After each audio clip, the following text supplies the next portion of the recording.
The Gospel according to Lazarus, chapter 5. After this, there was a feast of the Jews, and Jesus went up to Jerusalem. Now, there was in Jerusalem, by the sheep gate, a pool, which is called in Hebrew Bethesda, having 5 porches. In these lay a great multitude of sick people, blind, lame, paralyzed, waiting for the moving of the water. For an angel went down at a certain time into the pool and stirred up the water. Then whoever stepped in first, after the stirring of the water, was made well of whatever disease he had. Now a certain man was there, who had an infirmity 38 years. When Jesus saw him lying there, and knew that he had already been in that condition a long time, he said to him, "Do you want to be made well?" The sick man answered him, "Sir, I have no man to put me in the pool when the water is stirred up, but while I am coming, another steps down before me." Jesus said to him, "Rise, take up your bed and walk." And immediately the man was made well, took up his bed, and walked. And that day was the Sabbath. The Jews therefore said to him who was cured, "It is the Sabbath. It is not lawful for you to carry your bed." He answered them, "He who made me well said to me, 'Take up your bed and walk.'" Then they asked him, "Who is the man who said to you, 'Take up your bed and walk'?" But the one who was healed did not know who it was, for Jesus had withdrawn, a multitude being in that place. Afterward, Jesus found him in the temple and said to him, "See, you have been made well. Sin no more, lest a worse thing come upon you." The man departed and told the Jews that it was Jesus who had made him well.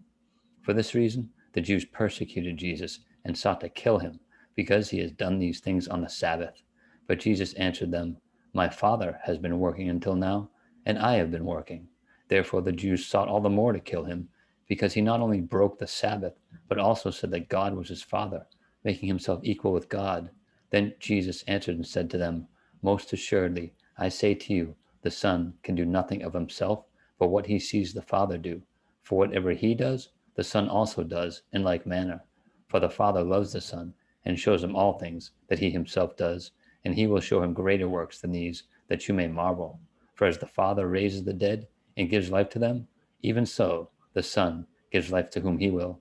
For the Father judges no one, but has committed all judgment to the Son, that all should honor the Son, just as they honor the Father. He who does not honor the Son does not honor the Father who sent him. Most assuredly, I say to you, he who hears my word and believes in him who sent me has everlasting life, and shall not come into judgment, but has passed from death into life. Most assuredly, I say to you, the hour is coming, and now is, when the dead will hear the voice of the Son of God, and those who hear will live. For as the Father has life in himself, so he has granted the Son to have life in himself, and has given him authority to execute judgment also, because he is the Son of Man. Do not marvel at this, for the hour is coming, in which all who are in the graves will hear his voice and come forth, those who have done good to the resurrection of life, and those who have done evil to the resurrection of condemnation. I can of myself do nothing. As I hear, I judge, and my judgment is righteous, because I do not seek my own will, but the will of the Father who sent me. If I bear witness of myself, my witness is not true. There is another who bears witness of me, and I know that the witness which he witnesses of me is true. You have sent to John, and he has borne witness to the truth. Yet I do not receive testimony from man, but I say these things, that you may be saved. He was the burning and shining lamp, and you were willing, for a time, to rejoice in his light. But I have a greater witness than John's, for the works which the Father has given me to finish, the very works that I do, bear witness of me, that the Father has sent me. And the Father himself who sent me has testified of me. You have neither heard his voice at any time, nor seen his form, but you do not have his word abiding in you, because whom he sent, him you do not believe.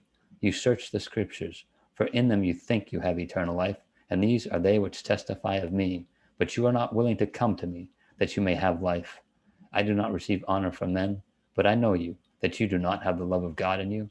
I have come in my Father's name, and you do not receive me. If another comes in his own name, him you will receive. How can you believe, who receive honor from one another, and do not seek the honor that comes from the only God? Do not think that I shall accuse you to the Father. There is one who accuses you, Moses, in whom you trust. For if you believed Moses, you would believe me, for he wrote about me. But if you do not believe his writings, how will you believe my words?